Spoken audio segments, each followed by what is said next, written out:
Hello and welcome back to Woodworking Monetized, where woodworking doesn't have to be another expensive hobby. This is episode 12. It's not a batched project. This is a commission piece where I made one Irish flag.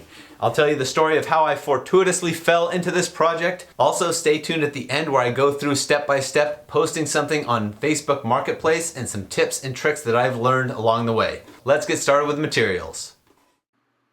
This project seemed super simple in theory, but yet again, I was humbled, as you'll find out. But I learned that the Irish flag is a 2-to-1 ratio, so I'm using 1x12s here. I'm cutting them down to 11 inches, each color 11 inches, and so it'll be 33 inches. Also, can you somebody drop me a comment on how to remove this rust. I tried WD-40 with a scouring pad, and it only removed some of it.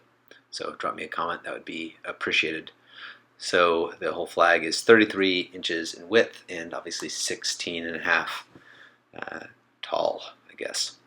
And I don't want you to believe that I'm always going to chamfer everything, but this flag is super simple and I thought I would add some sort of dimension on it. So I did chamfer this one as well, just to give it something. So anyways, I went to deliver my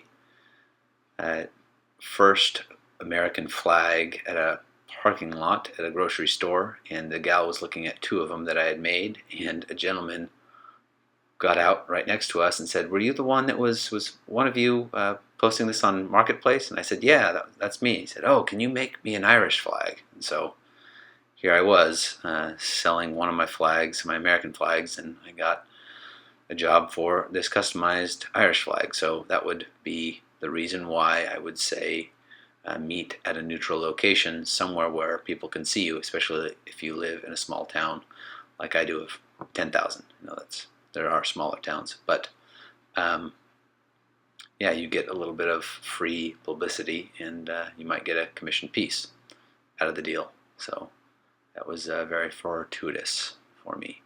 So I just went with some screws, and these 1x12s were definitely bowed, so I don't show it in the video, but I do have to go back and screw in some other pieces to sort of pull it together and reclamp it again.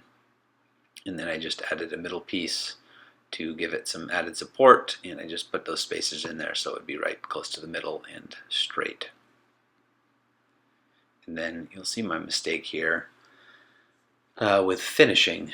I clamp on my frame, which I had stained with my chestnut, my English chestnut stain, and then I decided to go over it with a polyurethane, water-based, because I heard that the oil-based leaves a kind of a amber hue, and here I made a mistake where I was wiping the water-based and the oil from the frame, the English chestnut, got onto the white of all places, so I immediately stopped, kind of freaked out. Anyways, long story short, I sanded it down and repainted it, and then I took some, you'll see here, some polycrylic spray and just spray painted it with the finish, finished it with the spray. So that made it a little more simple. I did about 3 coats, and I'll use that water-based stain, I'm sure, for something else. Sorry, the water-based finish for something else. So this guy wanted to put this Irish flag in his garage bar, and he definitely had a garage bar an Irish bar in his garage, rather. So then I also had the opportunity of building 2 more custom noodle boards. And so for this first noodle board, I decided to go and purchase a KREG jig for ease of use, and because these slats, as you can see, are a little bit thinner and they were kind of moving a little bit on me. So I took just a few, maybe 5 total on the back, you'll see, and just to give it a little more structure on certain parts that I felt needed it. I didn't want to just go overboard and add them everywhere, but I just took some specific spots and pulled them off, pulled the slats off, and added those pocket holes. And it turned out all right. And then I had somebody else that wanted to paint theirs on their own with some unicorn spit stain. And so I just sold it to her like that. So the first one was about I think it was $95, and that one was $60 because it wasn't finished. And then I built 2 more blanket ladders We're going to go over a few Facebook Marketplace tips on selling any of your handmade or customized items. So if you're well versed in Facebook and you already know this, this might not be for you, but you might find one of these 5 tips beneficial for you. So we'll go ahead and go into it.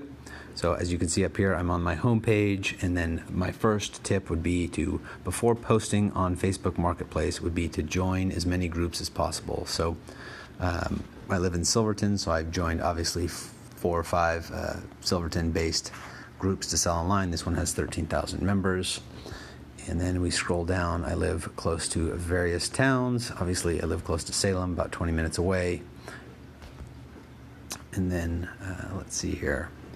Salem Kaiser. Kaiser is just north of Salem. That's 20,000 members. Another Silverton town, or another Silverton group, Silverton Arts and Crafts. So if you can get into a local arts and crafts group where you are, they appreciate handmade and supporting local business. Even though I'm not technically a business, they support handmade and customized pieces, and they appreciate the value in it. So make sure you're part of those too. Salem Classified, Sublimity is close by, so you want to join as many of those groups as possible. Once you've done that, my next tip for you is to sell any item that you've already made, so not a customized piece. Sell it for 10 to 20% higher than what you'd normally sell it for. The reason being is that after a few weeks you can lower the price, or if you are willing, you can accept somebody's lower offer if you need it out of your hands, or you need to get rid of that inventory. You don't always have to do it there. So that's my second tip. So increase your price 10 to 20%, always knowing that you can lower it if you feel the need. My next tip for selling on Facebook is to sell through or list it through Marketplace first. And the reason being that when you list an item through Marketplace first and then add your other groups or sell it to your other groups, it will keep it for the correct price. I've had some in the past where I've listed in a group and then I've added it to Marketplace afterwards, and it shows up as free. And then people are frustrated because they think whatever you're selling is free. As absurd as it is or may sound, people get upset, and you don't want people upset with you even if they haven't purchased anything. So that is my third tip. My fourth tip is when you do customize your piece, you want to list out your description. I'm not going to list them here, but size, stain, color, structure, handles, or slat width for my noodle board. So since I'm doing a noodle board, I want to make sure that I'm saying handmade and customized in my title. So those are 2 words that people see and appreciate: handmade and customized. And then we want to list out the name of them. So in this, with the case of the noodle board, we want to give both names, so the stovetop tray as well as noodle board.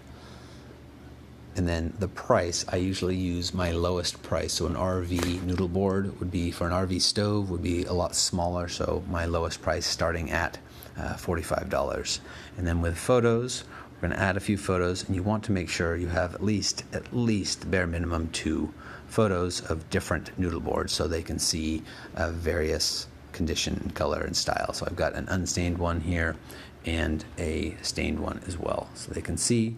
And then for category, you want to get as specific as possible. So we're going to go to home and kitchen.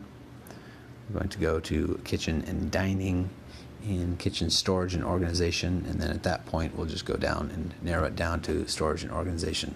So they're not going to let me post this because I already have it posted or something similar. Condition, we want obviously new. Brand, I just type in handmade because I like that term and I want people to see that as much as possible.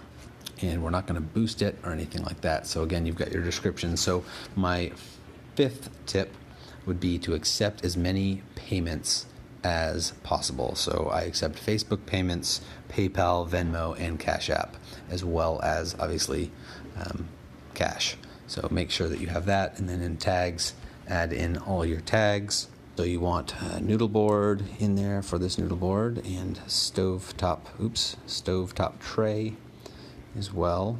So again, just to review, my tips Again, they won't let me post this because I already have one posted. My first tip is before posting on Marketplace, join as many local groups as possible, so then you can cross-post it and sell it in those places as well to get more viewership of your item, get it out there.